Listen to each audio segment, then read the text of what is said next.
Барлықтарыңа сәлем достар, сендермен Телефон және үлде бұл сөйлесетін видео, себебі көп уақыт сіздерге бір нәрсе айтқым келген. Мен сіздер көргендей примерно 6 күндей немесе бір аптадай видео шықпады, және сіздер мені өлді деп ойласаңыздар, сіздер қателесесіздер.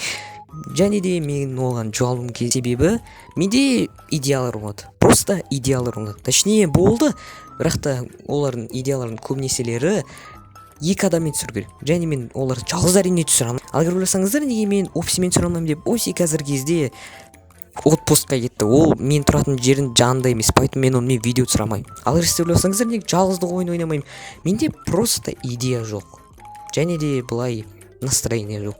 Сондықтан да соңғы кездері менде видео түсіруге вообще ынтаным жоқ, желание жоқ, настроение жоқ, короче барлығы жоқ, прикиньте. Тіпті ойындар жоқ.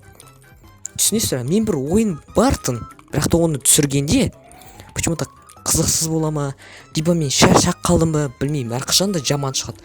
Сондықтан да мен осындай видео жасап отырмын, және мүмкін бірнеше уақытқа мен демалысқа кететін шығармын, себебі мен қазіргі кезде вообще видео түсіре алмаймын. Сіздер түсінгендей, мен офисмен де түсіре алмаймын, бірақ жалғызда да түсіре алмаймын.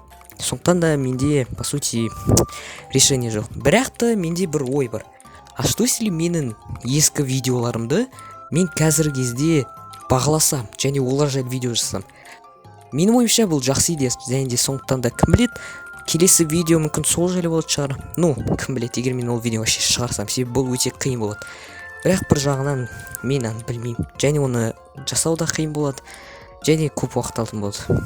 Ну, мен соңына қарай айтатыным мен бірінші күнге жоғалып кетуім мүмкін, кім біледі, мүмкін тіпті аптаға. Ал сіздерге айтатыным, жазды жақсы өткізіңдер, жақсы демалыңдар, барлықтарыңа пока-пока, чао.